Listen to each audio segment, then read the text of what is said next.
കാലടിയിലേക്ക് എത്തുന്ന പുഴയാണത്. എത്ര സുന്ദരവും മനോഹരവുമായ പുഴയാന്ന് നോക്കിയേ.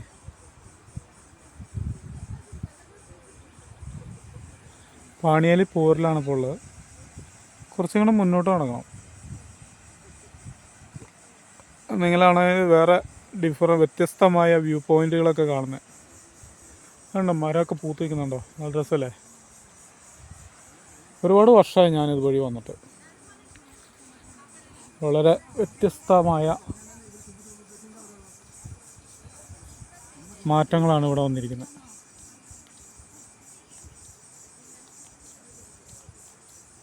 എൻ്റെ കൂടെയുള്ളവരാണ് ഈ കൈവരിയുടെ സൈഡിൽ കൂടെ നടന്നു വരുന്നത്. അവർ എറണാകുളത്ത് നിന്ന് വരിക. ഇതെന്താ കച്ചവട സാധനങ്ങളാണെന്ന് തോന്നുന്നു. അത് കഷ്ടപ്പെട്ട് ചുമന്നുകൊണ്ട് പോവുക. ഐസ്ക്രീമാണ്. അതവിടെ ഐസ്ക്രീമൊക്കെ വിൽക്കുന്നുണ്ട് കേട്ടോ.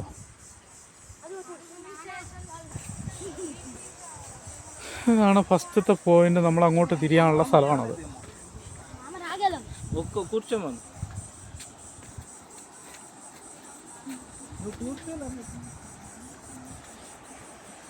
ഇതാണ് ഐലൻഡ്, കണ്ടോ? ദ്വീപാണത്. വേറൊരു ദ്വീപ്, അതിൻ്റെ അടുത്ത് ഇവിടെ വേറൊരു ദ്വീപ്. അങ്ങനെ പല ദ്വീപ സമൂഹങ്ങളാണ്. നമ്മുടെ വില്ലിംഗ്ടൺ ഐലൻഡ് എന്നൊക്കെ പറയും പോലെ അതുപോലെ അല്ല, എന്നാലും ഞാനത് കണ്ടപ്പോൾ ഒന്ന് പറഞ്ഞെന്നുള്ളൂ കേട്ടോ. ഇനി അത് കയറി ആരും പിടിച്ച് തൂങ്ങണ്ട. ഇതുവഴിയാണ് ഇനി പോകേണ്ടത്. ഇവിടെ അങ്ങ് പോയി കുറച്ച് കഴിയുമ്പോൾ ഒരു പാലങ്ങളൊക്കെ ഉണ്ട്. ഇപ്പോൾ അത് നിലവിലുണ്ടോ എന്ന് എനിക്കറിയത്തില്ല. മഴ പെയ്ത് കുത്തിയൊലിച്ച് പോയി എല്ലാം കൂടെ ഒലിപ്പിച്ചുകൊണ്ട് പോയോന്നറിയില്ല. ഇത് അക്കരെ നിന്നാണ്, ഇവിടെ നിന്നാണ് ആനയൊക്കെ ഇറങ്ങി വരുന്നത്.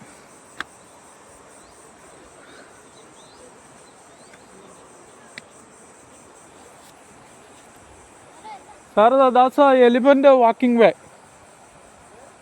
എലിഫന്റ് വാക്കിംഗ് വേ. ഈ സൈഡിൽ കൂടെയാണ് എലിഫന്റ് ആന വരുന്നത്. ആ റോഡ് പോലെ കയറി പോകുന്നുണ്ട് ആ പൂച്ചെടിയുടെ അവിടെ. ഇവിടെയൊക്കെ ആന വരുന്ന. ആനയ്ക്ക് പ്രത്യേകിച്ച് റൂട്ട് മാപ്പ് ഉണ്ടല്ലോ. അതായത് നമ്മൾ പോകുമ്പോൾ ഏതെങ്കിലും നമ്മൾ റോട്ടിൽ കൂടെ ഒക്കെ പോകുമെന്ന് പറഞ്ഞ പോലെ.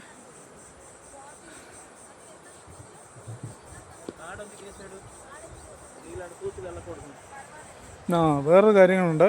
ഈ ചെരിഞ്ഞ് കിടക്കുന്ന ചെടിയാണ് കല്ലൂർ വഞ്ചി എന്ന് പറയും. ഇതാണ് കല്ലൂർ വഞ്ചി.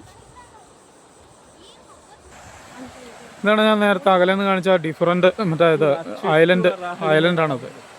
ഇത് കണ്ടോ? വേറെ ഐലൻഡ് കണ്ടോ? ദ്വീപാണിത്. ഇത് ഒരു ദ്വീപ് പോലെ കിടക്കുന്ന സ്ഥലം. ഇനി നമുക്ക് ഇതിലൂടെ കയറി പോകണം. പാറപ്പുറത്തോടുള്ള യാത്രയാണേ.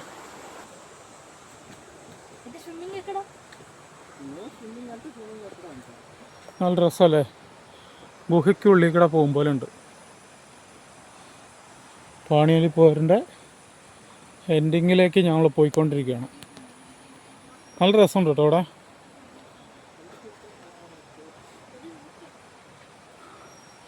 അതുണ്ടോ? ഇത് അവിടെ നിന്ന് കാണുമ്പോൾ ഞാൻ കാണിച്ചില്ലായിരുന്നു, ഒരു ഐലൻഡാണത്. ഐലൻഡ്, ദ്വീപ്. കറക്റ്റ് കാണുന്നുണ്ടെന്ന് അറിയത്തില്ല. കണ്ടോ? ആ വെള്ളത്തിൻ്റെ അപ്പുറം കാണുന്നതാണ് ദ്വീപ്.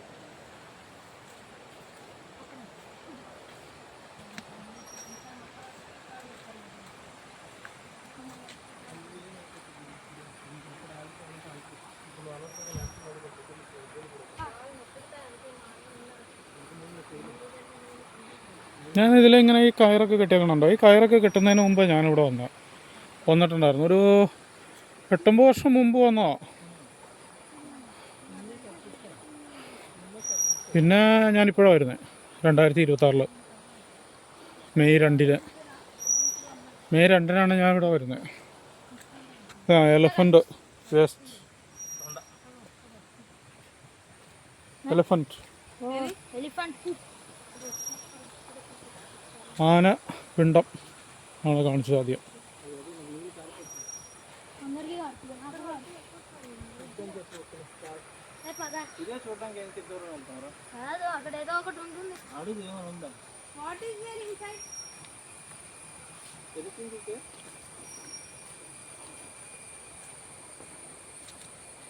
എൻഡിങ്. ഇത് ലാസ്റ്റ് പോയിന്റിലേക്ക് പോവാ. കണ്ടോ, ചൂടുണ്ട്, പക്ഷേ ചെറിയ തോതിൽ ആവിയുണ്ട്. പക്ഷെ തണുപ്പല്ല, നല്ല തണുപ്പുണ്ട്, തണലുണ്ട്. തണുപ്പല്ല, തണലുണ്ട്.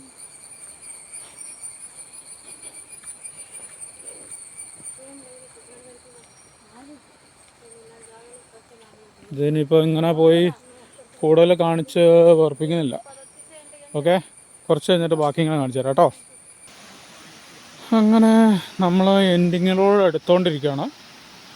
തൊട്ടടുത്തെത്തി. ഇനി കുറച്ച് ദൂരം കൂടെ ഉള്ളൂ മുന്നോട്ട്. ഇനിയിപ്പോൾ കൂടെ വന്നവരോട് ചോദിക്കണം, മുന്നോട്ട് പോകണോ, ഇനി കൂടുതൽ സ്ഥലങ്ങൾ കാണണോ എന്നൊക്കെ അവരോട് ചോദിക്കണം. ഇതാണ് ആ ദ്വീപിലേക്ക് പോകുന്ന വഴി. ഇതുവഴിയാണ് പോകണം. ഈ പാണിയേലി പോരെന്ന് പറഞ്ഞിട്ടുണ്ടല്ലോ, ഞാൻ പറഞ്ഞുതരാം. ഈ കല്ലുകൾ കണ്ടോ, ഇത് വെള്ളത്തിനടിയിൽ കിടക്കുമ്പോഴേ ഭയങ്കര സ്മൂത്തായിട്ട് തോന്നുന്നേ. പക്ഷേ ഇത് പായലുണ്ടാവും, തെന്നിക്കിടക്കുന്നതായിരിക്കും. കയറി ചവിട്ടുമ്പോൾ എന്ത് സംഭവിക്കും? ഇത് നമ്മൾ തലയടിച്ച് പുറകോട്ട് വീഴും. അങ്ങനെ പൈശാചിക ശക്തിയുടെ ഉപദ്രവം ഉണ്ടെന്നാണ് പറയുന്നത്. നമ്മുടെ അറിവില്ലായ്മയിലും നമ്മുടെ തോന്നിവാസത്തിലും കാണിക്കുന്ന കുറ്റത്തിന് പൈശാചിക ശക്തിയുടെ ഉപദ്രവം ഉണ്ടെന്ന് പറയും. അങ്ങനെയാണ് സംഭവം. ഇത് എന്നാണ് ഈ കല്ല് ചാടി കിടന്നാണ് പോണത്.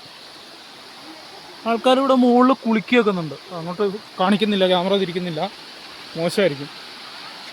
കണ്ടോ, ഡേഞ്ചറസ് ഏരിയ. അതുകൊണ്ട് ഇവിടെ പായൽ പിടിച്ചേക്കണുണ്ടോ? ഈ കല്ലേലൊക്കെ ആൾക്കാർ കയറി ചവിട്ടും, തെന്നും, തലയടിച്ച് പുറകോട്ട് വീഴും. അങ്ങനെയാണ് അപകടങ്ങൾ കൂടുതലുണ്ടാകുന്നത്. ഓക്കെ, ഞാനിവിടെ ലെങ്ത്ത് കൂടിപ്പോയി, സ്റ്റോപ്പ് ചെയ്യാം കേട്ടോ.